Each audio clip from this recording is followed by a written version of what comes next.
naalaot, kay kisupak na ko ang balaod. Gipatuluan ko sa dugo o singot ang kahayag akong ipaabot. Badhala nga magbubuot sa tanan, ihatag na ang kaangayan. Kung ako man kini nga kasalanan, andam ako nga silutan.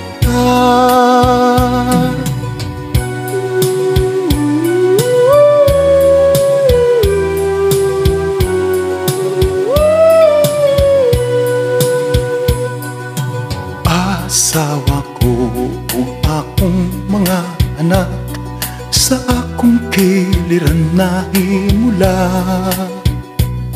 Ang kamingaw ko kanila di mawala, saksi kining akong mga luha.